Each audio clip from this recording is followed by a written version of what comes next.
റേഡിയേറ്ററിന്റെ ഹോസ് pipe പൊട്ടിയതാ. മംഗലാപുരത്ത് പോയാലേ വേറെ കിട്ടും. ഇവിടെ ഞാൻ ഒരു ടാക്സി കിട്ടുമോ, അതോ അതിനു ഇനി മംഗലാപുരത്ത് പോകണോ? വേണം സാർ.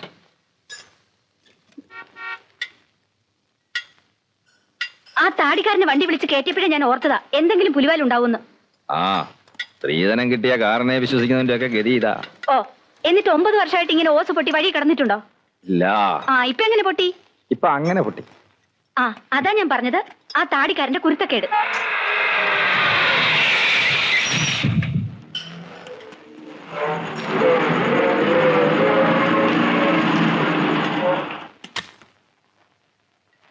Hello hello sir. എന്ത് പറ്റി? ഒരു ചെറിയ റിപ്പയർ. സാധനം വേണേൽ ഇനി മംഗലാപുരത്ത് പോകണമെന്ന്. ഓ, താൻ ചാടി പോന്നു. ഞാൻ പറഞ്ഞില്ലേ സാർ, എനിക്ക് അവിടുത്തെ ക്ലൈമറ്റ് പിടിക്കൂല. ഞാനിഞ്ഞു പോന്നു. ഈ വണ്ടി ഇത് നമ്മുടെ ഒരു ഫ്രണ്ടിന്റെ. അയാളും കോഴി വളർത്തുകാരൻ തന്നെയാ? ഏയ്, പുള്ളി ഡയറി ഫാം. എരുമ എരുമ.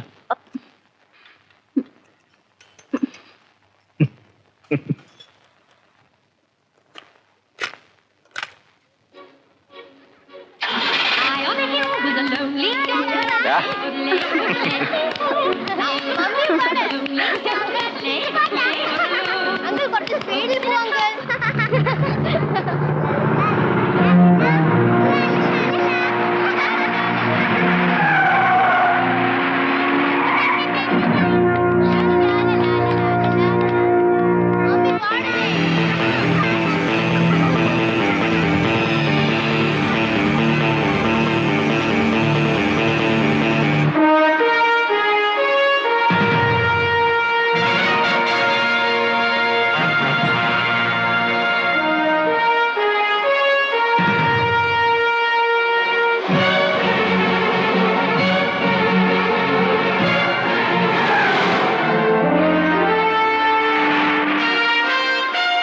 ഓൾറെഡി ആള് വികലാങ്ങൻ. അതിനിടെ ഓവർ സ്പീഡും അതിന്റെ കൂടെ പാട്ടും. ഒരു കാര്യം ചെയ്യും, താൻ ഇങ്ങോട്ട് ഞാൻ ഓടിക്കാം. അപ്പൊ പിന്നെ സൗകര്യമായിട്ട് പാടുകയും ചെയ്യാം. വേണ്ട വേണ്ട, അങ്കിൾ ഓടിച്ചാ മതി. ആ എന്താ ഡാഡി സ്ലോ. ഓ